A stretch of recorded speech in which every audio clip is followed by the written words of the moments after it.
do the sex.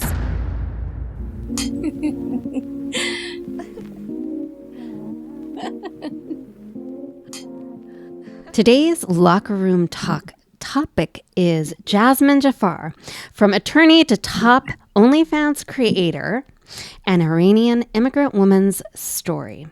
As my title suggests, my guest today is Jazman Jafar. She is in the top 0.1% of OnlyFans creators. She is an OnlyFans model and an online sex worker.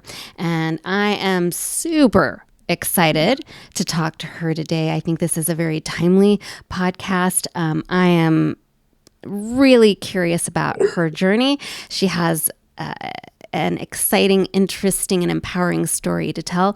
But Jazman, I would like you to say hi to my listeners real quick and maybe give them a little intro to who you are. Absolutely. So first of all, thank you for having me here. I'm really excited to be here as well. Like you said, my name is Jazman Jafar. I am 27 years old and I am an online sex worker and I run a pretty successful OnlyFans page. But I guess what makes me a little bit unique is that I'm also a licensed attorney. And the two aren't mutually exclusive, although a lot of people think they are. But I agree that it's definitely not two careers that you usually see, go hand in hand. About 7 months ago now, I left my law firm where I was working as an attorney in order to focus more on my OnlyFans career. And since then, I've made the decision to be very open with my story in order to normalize sex work, to kind of spark discussion surrounding some of these stigmas surrounding sex work, modesty, purity culture, and its correlation with morality. Right. Yeah, and I appreciate you being willing to come on here and be so open. This is a topic, again and again in past episodes, I've made clear to my listeners I really wanted to dive into, and that myself and everyone who supports me and helps me with this podcast, we are big supporters of sex workers, and we think that the work that you do is super important. So it's great to have this opportunity to really talk about it on the podcast, but there's really so much more to your story. So let's dive into it. We do have drinks. Unfortunately for Jazman and myself, I got a cold this morning, so I'm drinking immune system and stress relief tea. That's what I got. Oh, I know. Tell me you have something fun. I have a s'mores mocha. I've never tried one before, but I'm like, okay, and it's actually pretty good. A little caffeine in the evening? What's going on? I don't usually drink coffee, but I was on my way home and I was like, I need a drink. So I was like, let me just grab some coffee. All right, coffee and tea. So thank you for joining me. Cheers. Now let's talk about sex. That's the hard stuff right there. All right. So what I want to kick this off with is your family. It comes from a country, Iran, correct? Where Yes. Women are incredibly systematically oppressed. And this year, the oppression of women in Iran finally gained, I think, the spotlight it deserves, unfortunately, through the murder of most well-known murder is of Mahsa Amini, correct? Yes. And then hundreds of other women who have since revolted in solidarity behind being outraged about what happened to her. Basically, the quick and the dirty of that was, I think she didn't wear her headdress appropriately. It's basically about her being too not modest enough, correct? Yes. So in Iran, it is mandatory that women cover their bodies. So you're supposed to have long sleeves. You're supposed to have a head covering, and you're technically not even supposed to wear makeup, nail polish, anything. But a lot of women still wear makeup, still wear nail polish. They try to push the boundaries as much as they can. But then you put yourself at risk of having a situation like this where somebody wants to make an example out of you, and the morality police. And yes, that is a real thing. There is morality police. Literally. Yeah, literally. And they come and they make an example out of you. So this is something that the women there have been dealing with since before I was born. It's the main reason that a lot of Iranian people left Iran, including my parents. Right. So I was just thinking to myself today as I was reflecting on that and everything I've been reading about and watching about that's going on over there, and how desperately the women there are trying to get the word out and trying to be seen and get help, and then how impactful it is to have you here, and then choosing to use your opportunity to do exactly what you want. And in this case, it is sex work. In this case, it is showing your body in whatever fucking way you choose. And we're going to get into your story about how you chose between being an attorney and being an OnlyFans creator. But I just want to, has that been, I mean, how does that make you feel when you see what's going on over there? And here you are just like bucking every system and doing exactly what they can't. Yeah, so I do. I have a lot of emotions about it. You know, part of me feels very guilty because I'm like, wow, I'm over here with all this freedom and I'm choosing to do whatever I want. And I have that freedom. Yes, I may get some pushback, but, you know, my life isn't in danger by the government. And then part of me feels very angry about it. Part of me feels very grateful, you know, that I am in this country and I do have the choice when I know so many other people don't. I mean, a lot of times we're so focused on everything wrong here and everything wrong with the system we have here. And then when I compare it, I'm like, wow, I'm really lucky to be in a place where I have this right, or when I have rights at all, because the women there don't. So it is something that has been definitely on my mind, and it motivates me to use my platform in order to spread this message. And the young people in Iran in particular, I think everyone in Iran, but the young people in Iran are very fired up about this. So I have actual people, when the internet isn't cut out there, that people in Iran who message me from there and they say, hey, like, thank you for doing this. It's inspiring that you're doing this. And those messages really touch my heart. I bet they do. And I think one thing that really drew me to your story is just, you know, and we were talking a little bit before we started recording, but you are someone who has not only gone through college, but you slayed it. Like, you went through your first 4 years of college and you graduated with a 4.0. You went through law school. You nailed it. You passed the bar exam the first time through, which is not necessarily common. You became an attorney and you made a choice. And I think a lot of times when it comes to women and sex work and women who choose to use their aesthetic, their sexuality to make money, it is looked down on, like, oh, you're doing something because you're desperate, not because you're making an educated choice, and you're a woman who understands the power that you have and you have the intellect to harness that into a profession. And that really stands out to me. Have you had a lot of comments about that? Oh, all the time. I get comments. Well, people that don't know, they'll just see me, you know, I'll be doing a live on TikTok or whatever, and I'll be wearing something, you know, low cut. And people are like, this is what women do who don't have other talent. This is what women do who aren't smart enough to do anything else. She must have a lot of skills.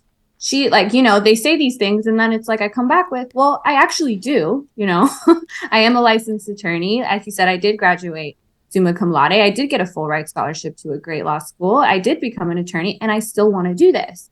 And I don't, and they're like, oh, well, then maybe, you know, she has a traumatic childhood. She has daddy issues. That's another main one. And I don't have any of those things. I have a great relationship with my dad. He's actually coming right after this podcast. And it really motivates me to be open with my story and to show people, like, hey, look, sex work isn't something that people only choose as a last resort when they have nothing else to offer.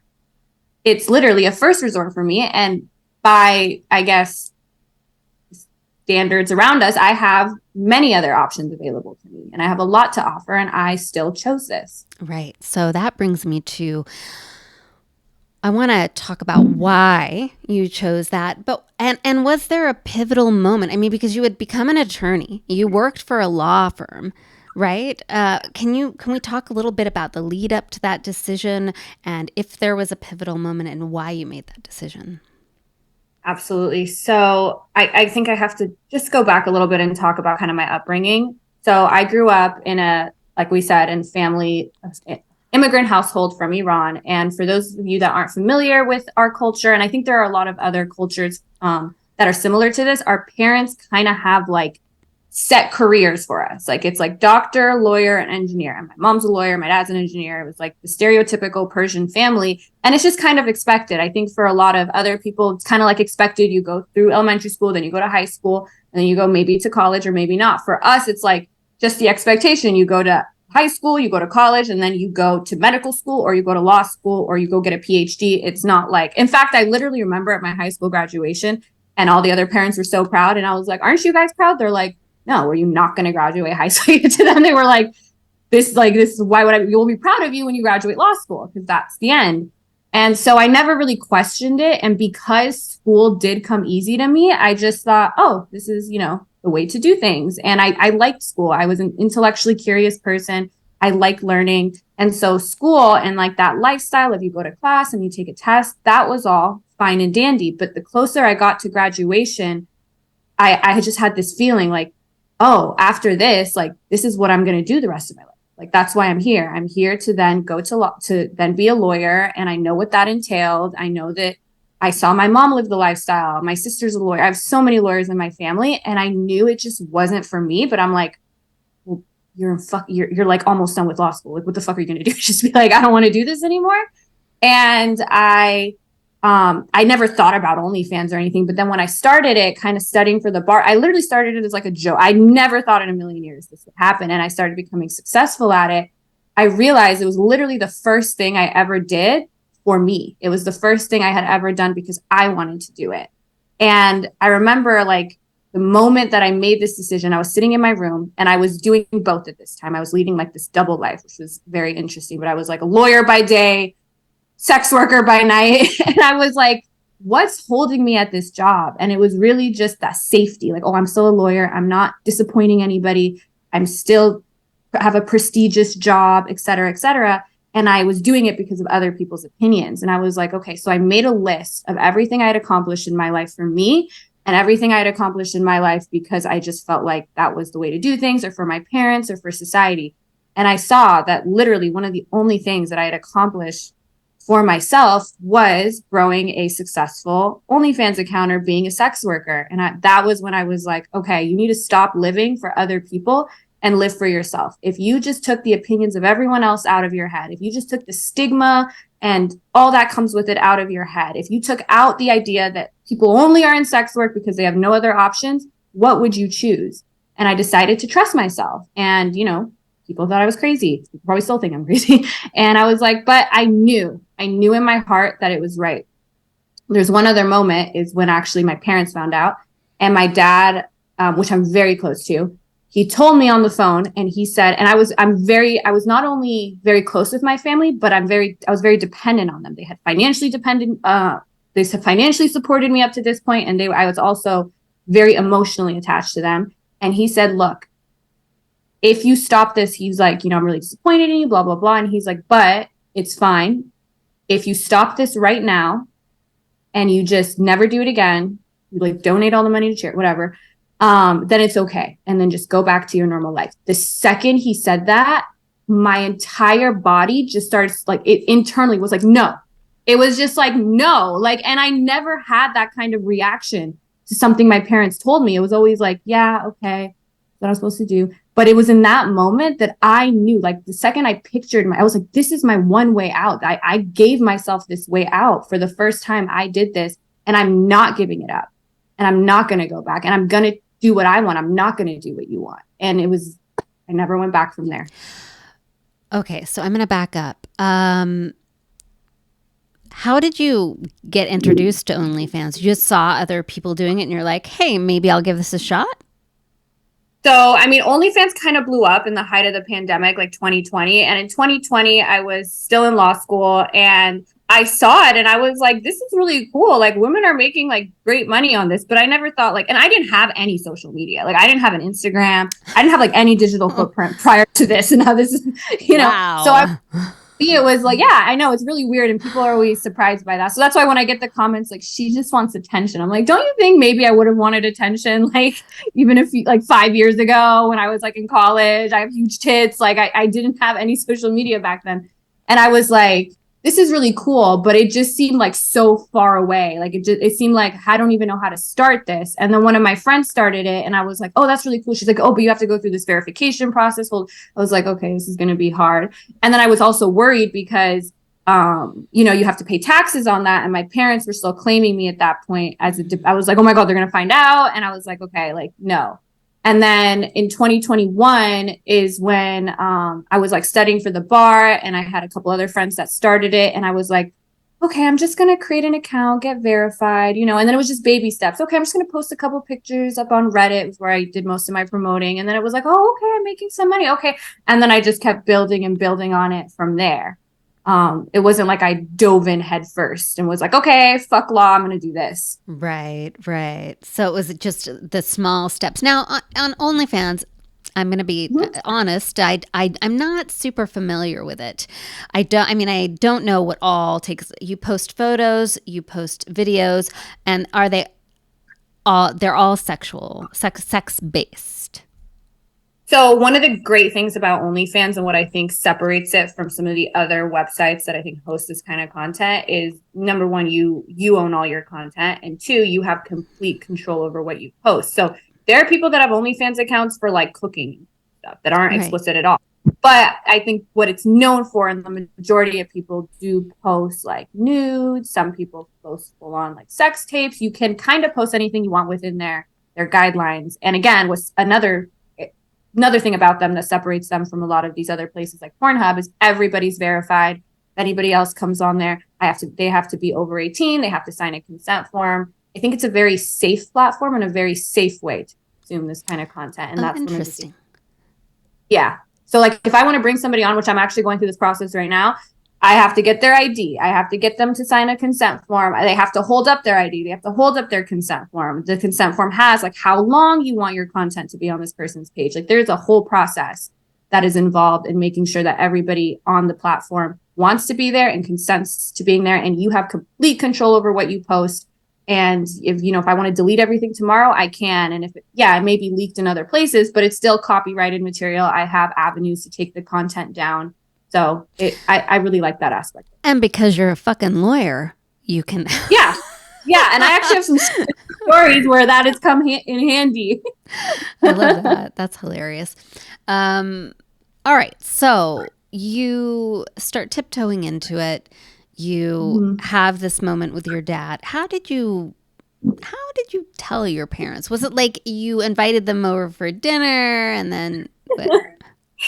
So this is one thing about my personality is I was somebody that like, I hate keeping secrets. Like I feel like it just disturbs my peace because I'm just so afraid of this person finding out and then it's not on my terms. And because I was also so close with my parents, it was really hard for me to keep such a big secret from them. And I was constantly like in anxiety. And literally when I tell you like my parents were fully like, I was still a student. I didn't have a job or anything. So they were fully supporting me. They had access to my bank account. So like I had to call the bank and open a secret bank account and have all the money. Like it was just so many secrets happening. And what actually ended up happening is my sister knew about it and she didn't really care. But I had somehow, I don't know, I got mad at her about something because I found out the reason she had subscribed secretly was she wanted to make sure I wasn't posting anything that would like, show where I was, like more safety reasons. She's very like, nervous about that stuff. And I just randomly was like, oh my God, I can't believe you did that. So I called up my mom. This is a funny story. And I was like, Mom, I have an OnlyFans account, but she subscribed to it. Isn't that like, I wanted her to be mad at her, not me. And my mom's just like, what? And I just was like, but I knew like it was something I wanted to get off my chest for so long. And she didn't know much about it. Like my parents are not internet savvy. I had told her that one of my friends was doing it like a year ago. And she was like, oh my God, that's terrible. Even to this day, she calls it my fan. Like, are you my fans? She doesn't call it OnlyFans. I love that. And I didn't want my dad to know. And I was like, don't tell dad. And she's like, okay. But then like we were all acting. So we like, and my dad's smart. He's like, what's going on here? And he kind of like figured it out, or they told him. And I didn't know this till recently, but they had that like family meeting, my mom, my dad, and my sister. And before my dad called me, because I was like, why is he so calm and rational? It's because they like had talked about what are we going to tell her? how are we going to get her to stop doing this? My mom tried to not talk to me. My mom tried like a bunch of stuff. And my dad, then they were like, if anyone can convince her not to do this, it's my dad, because me and my dad are so close. And I told you, like, even when he said that, I was like, no. And then my sister was like, well, you're choosing this over your family. I'm like, no, I'm not. I'm like, if OnlyFans came to me and was like, in order to be on this platform, you have to cut off your family, I would never say yes. But if I'm making this decision for myself and my family chooses to not talk to me or disown me or whatever because of it, that's their decision. I can't live for other people. I can't live in alignment with their values. I'm my own person. Right. I'm the only person that has to live this life that I create for myself. So I'm going to live it in a way that's conducive to my happiness. And so how did they eventually come to accept it? I mean, it sounds like they're coming to visit you. You're hiding your dildos and I am hiding my dildos. I don't do that. I leave mine out and about my place, but I'm trying to get them more like open, but that will be I honestly don't think they know the dildos.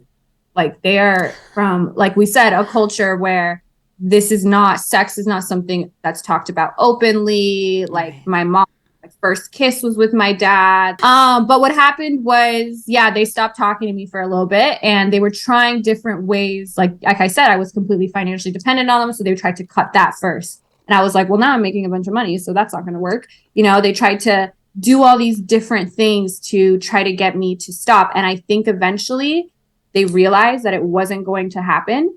And at the end of the day, they love me. And my parents are not like, people think because I'm from the Middle East, like, they didn't honor kill you. Like, no, they weren't like, I know, they weren't like that. But eventually my mom, and she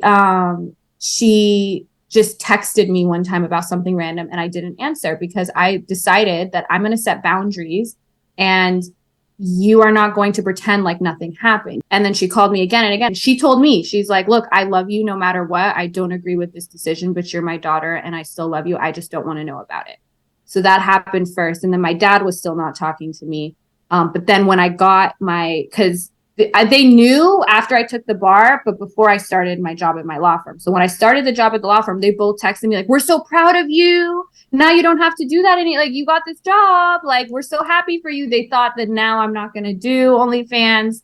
And so, and then me and my dad started talking here and there and seeing I'd go home for Christmas or I'd go home for something. And then it just became fine. And then now he sees that I'm very passionate about it. He sees that for the first time I'm working hard. Like, I'm not somebody that usually used to work very hard. And he knows that I'm doing well. I'm making all this money.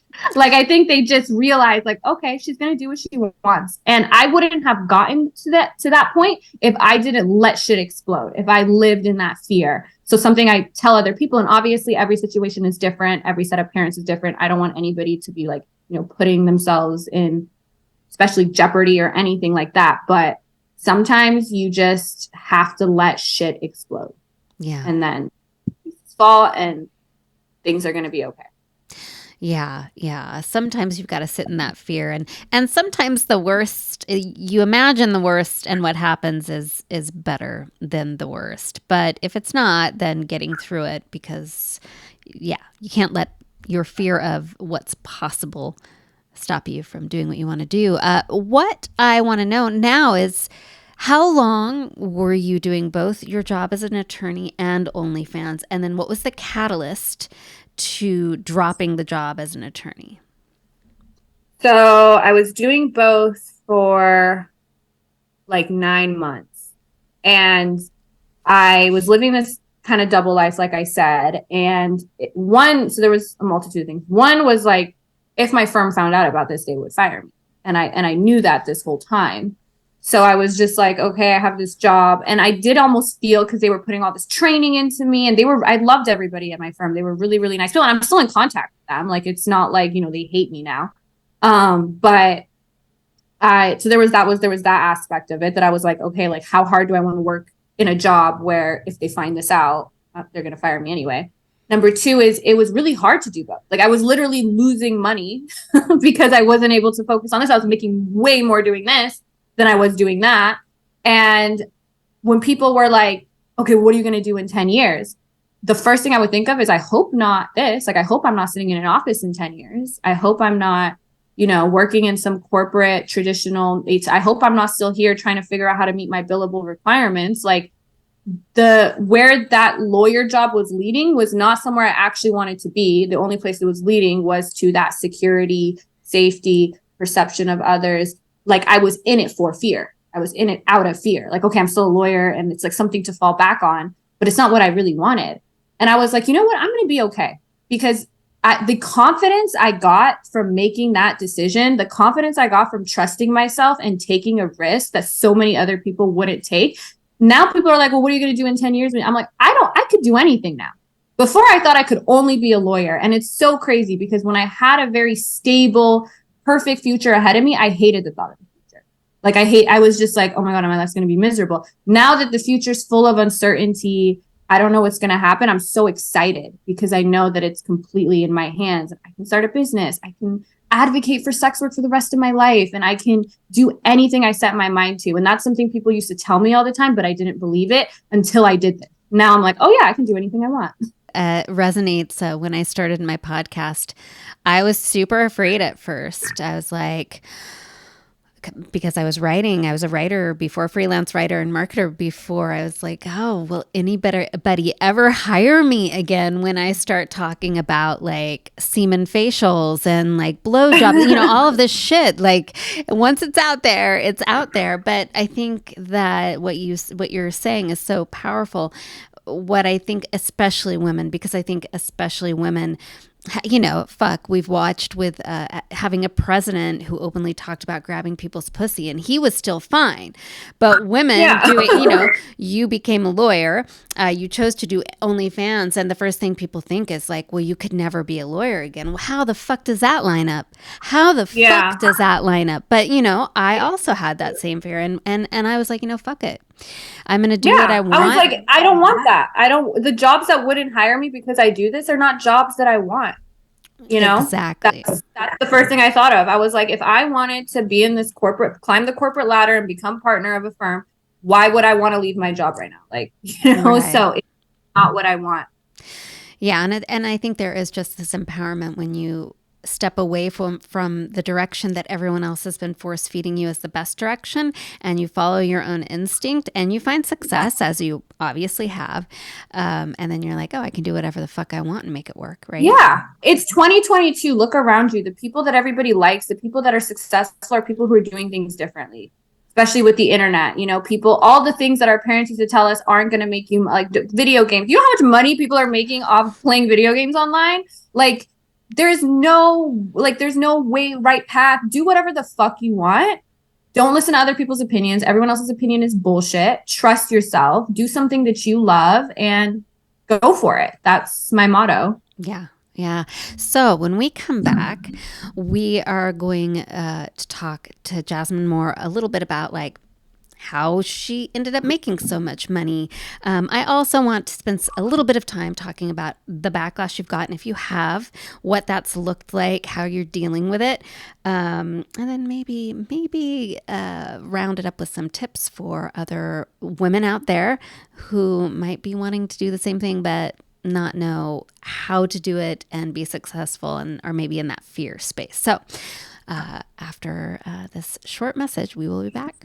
Cheers.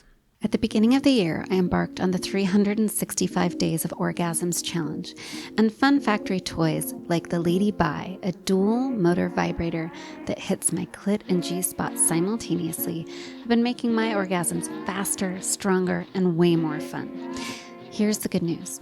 Fun Factory makes tons of high-quality orgasmic toys that are both body-safe and eco-friendly, and you can buy them at a 20% discount when you use the code SELS20. That's right. Go to funfactory.com, and when you're ready to make a purchase, enter the code SELS20, or scroll down to the notes in this episode, hit the Fun Factory link, and when you're ready to make a purchase, enter the code SELS20. Then go enjoy your next mind-blowing orgasm. Cheers. And we're back. So we have been talking to Jazman Jafar, who is a an Iranian immigrant woman who went from being an attorney, successfully making it through to becoming an attorney, and chose instead to dabble in the OnlyFans world and then slayed it, and is now in the top 0.1% of OnlyFans creators. Let's talk a little bit about what that means. What does that mean to be in that percentage? It means that out of all of their creators, they look at how many followers you have, how much money you're making, et cetera, and they kind of rank you. So you get a percentage, like you are in the top, kind of like income, top 1% of, Yes. like your bracket. Right. Right now I'm actually in the top point, like 0.007%, but I just rounded up to 0.1% of all their creators. And I'm growing and growing each month. So this is it can be a very lucrative field for so many women. And I think, like you said before the break, I think fear and stigma is preventing so many women from maybe going down this route. And that's a shame because you can get a lot out of it. I took a little look at your OnlyFans subscription levels, and it looks like the subscription is like $6 a month. Is that correct? Yeah, so I keep my subscription price low. So there are girls who have like different. Some people think you should have it high. Some people think you should have it. Now I've kept it like that since the beginning, and I have a really high like rebill rate, which is how many people have their rebills on and they subscribe to you every month. And if I were to increase it, then OnlyFans would ask them if they wanted to resubscribe, and that would probably make me lose some. And what I do is, that subscription is just that, and I just post like pictures, videos, and then my more premium content is behind a paywall, and you have to pay to unlock those. And I make really good money off those. I do live streams. I do a bunch of stuff on there. So subscription is like kind of an entry fee, I would say. Right. So the subscription gives you access to like the photos you're posting and some basic videos that you do. Now the premium content, when you stream, are you streaming pornography? Are you streaming? What is that? What is this streaming? I that's like the PPV. That's the stuff you put under the paywall, and I do all the content. And what I would, recommend to other women that maybe want to do this is, your men have a very wide, and women have a very wide range of things that they like. So some people want me to do like more dominant, like role play stuff. Some people want me to do more submissive stuff. Some people really want me to, love dildos. Some people love me, like, being in public and maybe being in the car, just try to, and I'm a solo creator as of now. I haven't done content with other people. So I've had to get very creative, and there's all kinds of like kinks and stuff people are into that I had no idea about. And then I learned about it. Like one thing that's very popular it's called JOIs. It's like jerk off instructions. And and I didn't know about it. And at first I was like, this is really weird. And now it's like my favorite type of video to make. You can do like boob focused ones. You can do like just different kinds of those and just all different kinds of stuff. So the content I do really varies. And it's actually fun to think of, okay, what am I going to shoot tomorrow? What am I going to shoot today? What can I do? Okay, maybe I'll go to the pool and shoot something at the pool. Like people like all different kinds of things. Wow. I'm going to have you back on to explain some of the kinks because oh my gosh, there is so many kinks, and it's crazy how popular some of them are, and still people are like ashamed of it. Especially there's certain cultures where people are more, sex is more repressed, and I think that just causes so many problems. Even Americans are pretty uptight compared to like Europe. Like my European fans literally come in and they're like, hey, I'm George, like, can you send me this? And I'll send it to them like, okay, cool, have a nice day. Whereas like people who have that shame surrounding sex, that they like, as soon as they, they call it post-nut clarity, they get like, they delete their account and then they come back later and they're like dealing with this like internal conflict. So it's really interesting, even as like sociology kind of. And I'm very like nerdy like that. So I love it. I love having OnlyFans. I love like seeing how people are and how they behave. Right. And seeing how people do feel about the kinks they have and how they work through that. I mean, I think even in my own journey, I never say never anymore when it comes to, I'd never do that. But like the fucking minute I say that, I'll end up in a situation where I'm like, why not? Yeah, exactly. And I think that it is important for people to be able to find, this is where the sex work and the integrity of the work and the importance of the work come in, is that sex workers do a lot of that work that help make people feel okay with who they are, what they want, and strip away that shame. I wouldn't kink shame outwardly, but I would be like, oh my God, I can't believe people are into that. I can't believe people are into that. I can't believe people are into that. And then you see like, oh my gosh, there's so many people into this and they're normal and they're just like everybody else. And you know what? When you tried it, you kind of liked it too. You know, it's just a lot of people like don't knock it till you try it. Soccer dads. The soccer dads are all out there getting kinky. So it sounds like where you kind of make the bulk of your money, well, maybe all of it, but that you do have individuals that then can request specific things from you, and that's premium price. What ways of promoting yourself have you used that have been most successful? Yeah, so this is the hard step part because, you know, as content creators and OnlyFans doesn't promote you like them, like you have to promote your content. And as sex workers, we have the unique challenge of a lot of platforms don't want us there, right? So they don't allow this. They don't want you promoting your OnlyFans. So like, for instance, TikTok is very lucrative, but TikTok, like we literally have a thread on Reddit for other OnlyFans girls. And when I say I've been banned, I got banned today. You can't like, you just, and this is not because I was like naked on TikTok. It's just, if you have a link to an Instagram that then has a link to an OnlyFans, they consider that sexual solicitation. Instagram has gone stricter with this too. They consider sexual solicitation. If I go on live and I say, hey, come follow me on OnlyFans, they really don't want us there. So some platforms that are really like Reddit is, I think it's where I kind of got my come up and where I started posting first. Reddit is far more like free speech, free expression friendly. They allow you to post nudes. Twitter, I don't know what the fuck's going on with Twitter now, but before Twitter did allow you to post that kind of content. So as sex workers, we are constantly dealing with trying to promote ourselves on a bunch of platforms that don't want us there, even though they use us. Like TikTok got big off of girls coming there, shaking their ass, shaking their titties. And then once they get big enough, they're like, oh no, we can't do this anymore.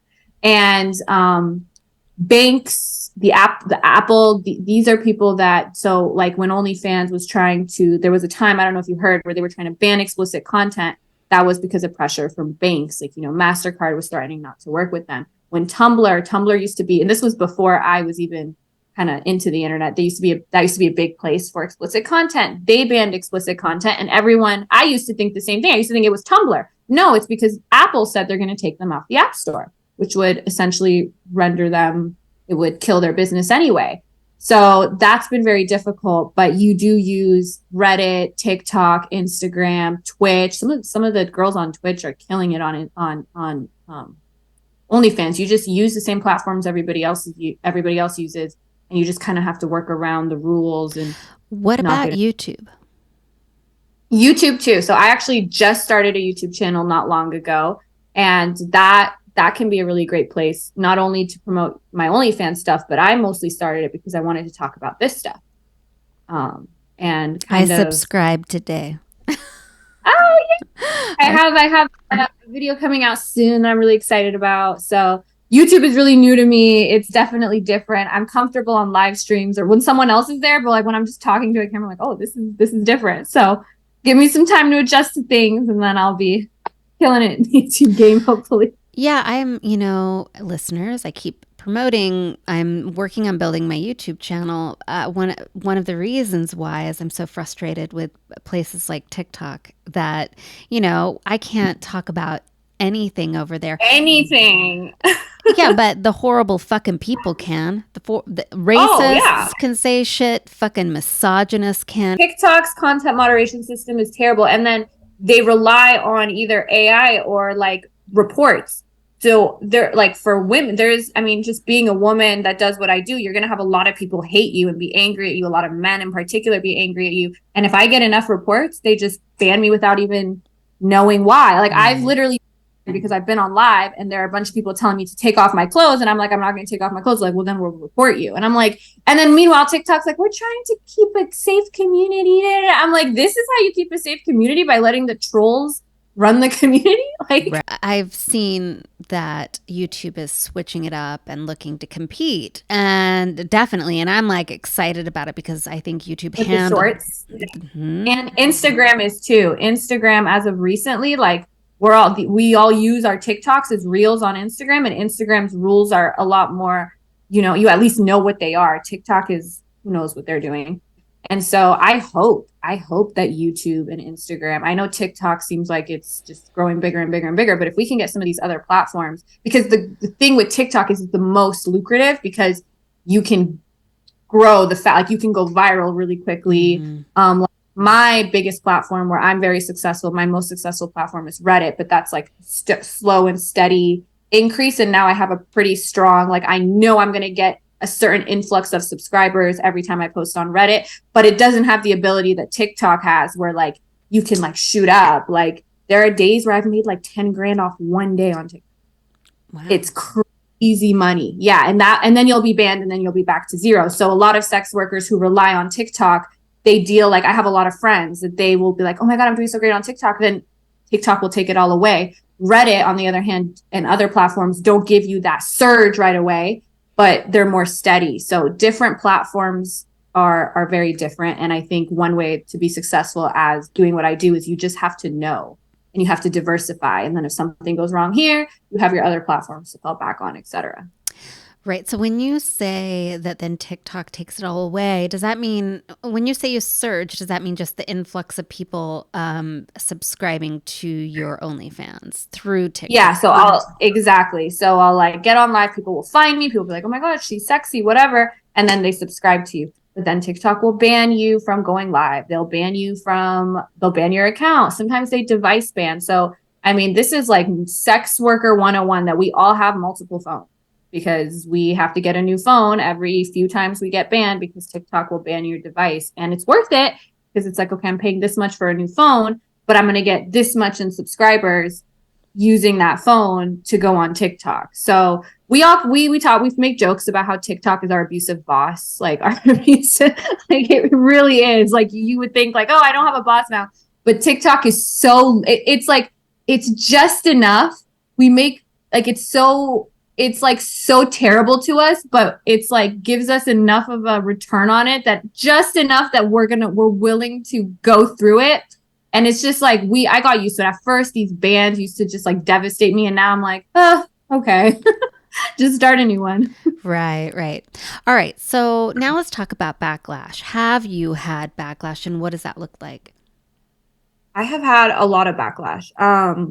Especially since I've been more open with my story. Like, it's like when people hear that as a lawyer, I made this decision, it just angers them. Like, it just angers some people. I've gotten a lot of backlash from like more the conservative Middle Eastern community. Like, oh my God, how can you do this? Blah, blah, you're going to hell, whatever. I get the same backlash that a lot of other creators get, but I also have that extra because I am very like, yes, I'm a lawyer and I do this. And people are like, you're so stupid. Why would you feel blah, blah, blah. And the way I handle it is, this may be just because of I like it because I'm a lawyer and I like debating. And to me, it just gives me an opportunity to talk about the things I'm passionate about and to like battle it out. Like if I'm sitting on a live and someone's like, this is so sad, women don't have self-respect. I'm like, great. Why is this sad? Let's talk about it. Why are you sad? Why does this mean I don't have self-respect? What does self-respect mean to you? Why do you think I'm immoral because I'm not modest? Where do you get your morality from? Okay, let's talk about objective morality. Where do you get your, like, I am very into this stuff and it has sparked a lot of great discussion on Twitch, on TikTok, etc. So I use it as an opportunity, these negative comments, to talk about it. Like, I'm not one of those people that's like, oh, just ignore it. I'm like, no, I don't want to ignore it. I want to use it as a tool to talk about the things I want to talk about and to kind of push back against these narratives. Because a lot of these comments come from common narratives that we hear in everyday life. And so I'm like, great, okay, this is what you think. Why? Tell me why, and I'll tell you why I disagree, and let's try to go back and forth. Even if that particular person doesn't do it, I have enough of an audience that other people are going to hear my ideas and chime in and everything. So I'm maybe one of the few content creators that I love these kind of comments because that's exactly what I'm looking for. Right. It gives you a chance to educate a little bit. And I think so much education around this needs to happen because it alters bigger things out there, Exactly. for women in general when it comes to sexuality, right? So, Yeah. I mean, the So I fact, do like little responses on TikTok. Like I just did one right before this where somebody was like, you girls are just addicted. Like, this is something that you only hear. It's like you guys are now addicted to fast money and instant gratification. I'm like, well, are you commenting this under professional athletes like posts? Like, if I go, just want to know, like, if I go on an NBA player's Instagram post, how come I don't see these comments under? They have a short career too. It's like it's something about sex work in particular that so many people see it as different just because by default, and then they throw these narratives or around it that they don't apply to other things, even though it has maybe similar characteristics. also, fast money is fine. Yeah. Oh my gosh. It's preferable to me. Yeah, I wonder, and it would be interesting to see the generation on that comment, because I think the older generations are still stuck in this thing of like, I really had to work long and hard for my money, and I'm like, and younger generations are coming along and like, yeah, you're kind of getting ripped off by people using you as a workforce, and younger generations have been changing that, which is fucking amazing. Instead of getting I pissed off, agree. It's amazing. That's one of the comment. I love when people are like, get a real job. I'm like, great, great, great, great, great. Okay, what's a real job? Define a job. Tell me why this isn't a real job. And they're like, oh, because basically the answer is because you're not miserable working for a boss and you make your own. So that makes it not a real job. I'm like, so I don't understand. Is having a real job mean that you're doing something you hate and you're doing something that pay you well? And that, it's crazy. But, sometimes the answer is so simple. People are like, why did you do this? And I'm like, because I didn't want to work a fucking 9 to 5. Like, are we just all going to pretend that we just love doing that? And that if you had a way out to make what you used to make in a year, in a month, that you shouldn't take it because you just want the hard work? Come on.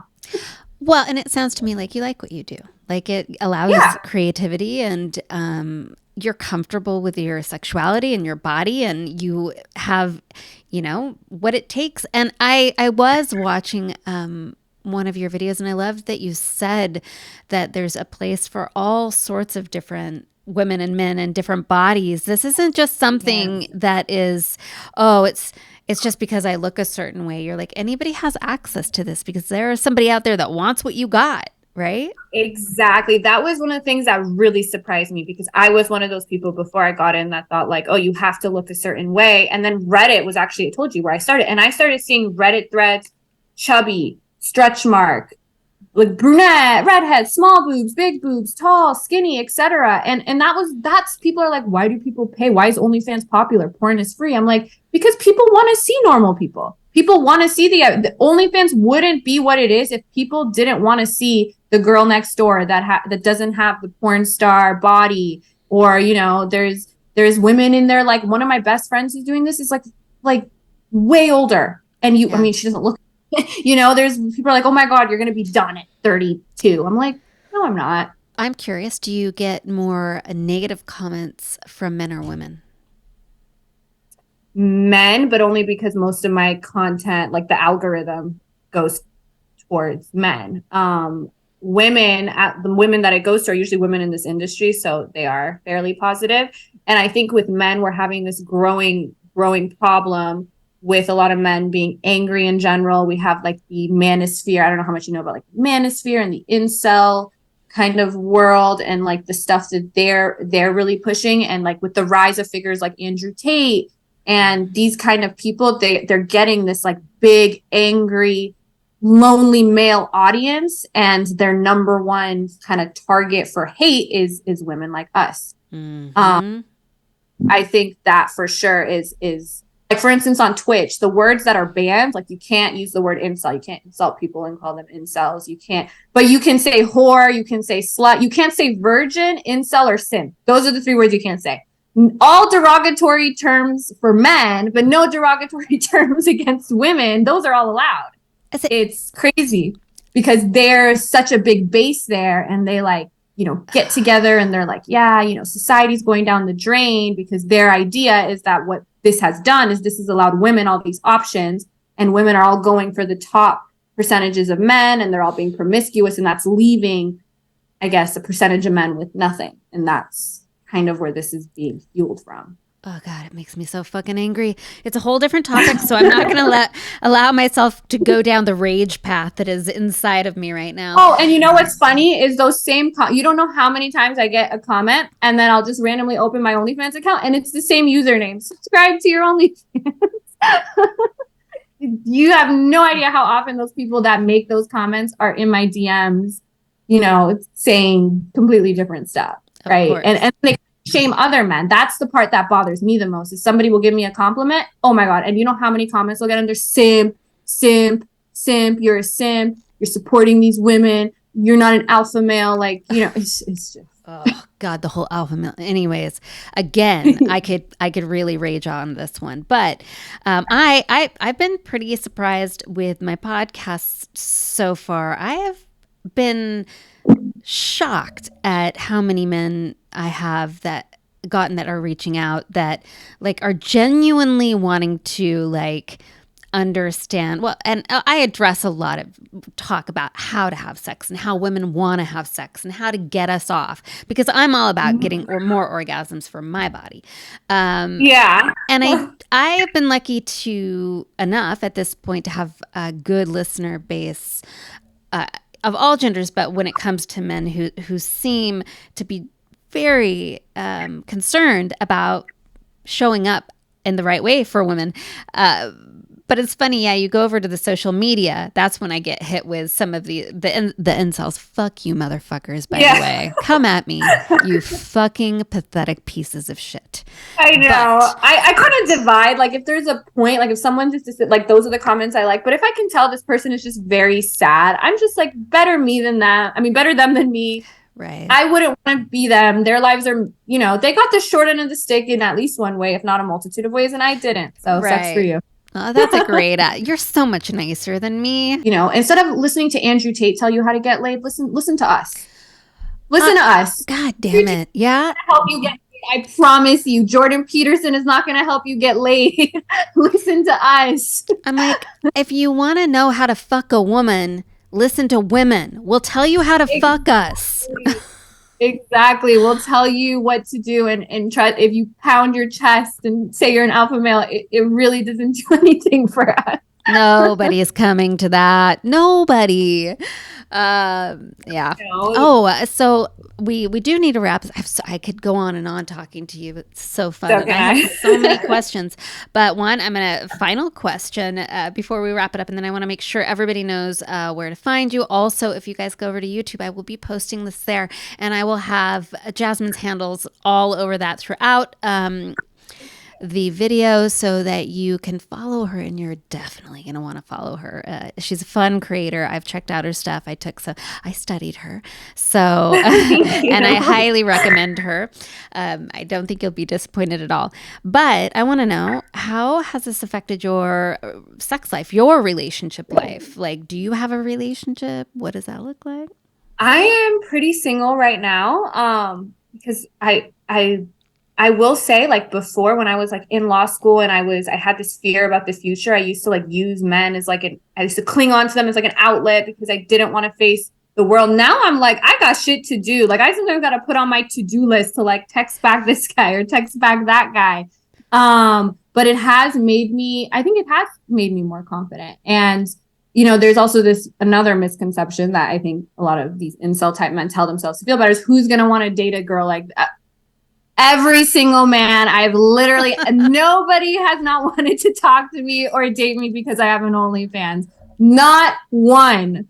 I think it's like this myth that men don't want women who are like, and it's like, just look, I mean, the most desired women like ever, like Marilyn Monroe to Cleopatra, were always like the sexually promiscuous or whatever women. So that's not true at all. It hasn't affected my dating life by having an OnlyFans. In fact, I think a lot of people think it's really cool, and when you're doing something that you love and you're passionate about, and I think it's the same thing for my parents and anybody, they don't respect what I'm doing, but they respect the fact that I'm standing up for my principles and I'm living on life on my own terms. And no matter who you are, what you believe, people respect that in other people.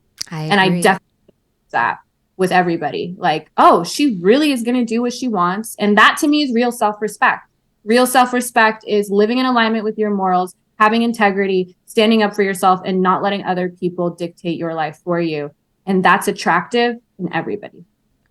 So I feel like my dating life is like better than ever because I have like so many, like I feel good. I feel sexy. I have like so many people that like want to spend time with me. And then my problem is though that I rather just sit in my room and like get high and watch a movie. And then I kind of don't talk to them. But besides that, if I wanted to, I could be living it up. The point is that you get to choose when, where, and how that looks. And if you don't want to engage in that and you want to get high and watch a movie, that's fine. And that's a pressure that I have felt in my life is I may be very comfortable being naked and whatever and showing off my body, but I'm not somebody that is comfortable. Like I don't have a bunch of not because I have a moral opposition to it, but just because I don't feel like. And I used to feel this pressure being like, why can't I do this? I should want to do this. I should just, and I was like, no, I should just do whatever I want. That's what all women should do. If I don't feel comfortable doing it, I shouldn't force myself to do it because it's like, you know, what I feel like I should be doing. Right. Same thing with the content I make. Just do what feels good to you. Do what's comfortable for you. Don't worry about what other people think or what you feel like you should be doing or trying to stay on brand with being a, sex worker. If I am a sex worker online and I don't want to have sex for like 2 years, fine. Yeah, absolutely. Yeah. All right. So, Jazmen, I want you to give the listeners all of your handles. Where can they find you? So the easiest place is literally to just go to jazmanjafar.com. So my name is here. Just one word, jazmanjafar.com. That will take you straight to all my links, my OnlyFans, if that's your thing, YouTube, Instagram, Twitch, all of that fun stuff. So that's definitely the place to go. It's kind of has everything. Right. And you can always scroll down in the notes in this episode. I will put links so that you can just click and get there as well. You guys know where you can find me. I am on Facebook, Instagram, Locker Room Talking Shots. You can follow me on my personal Instagram, being Benedetti. Head over to TikTok. It's Locker Room Talk Podcast there, and of course YouTube. I gotta follow that. Of course YouTube. My handle is Annette Benedetti, long last name, but you guys can figure it out. So thank you for joining me. I really enjoyed this conversation, and I want to just let you know how grateful I am that you've taken the opportunity and been willing to talk to me about this. It's been of course. Thank you so much. I've really enjoyed doing this too, and it's so nice to connect with other people that support sex work and are open to what we do. It's amazing, and want to hear more and want to spread our word. So thank you so much. Absolutely. So guys, until next time, I'll see you in the locker room. Cheers. Do the sex.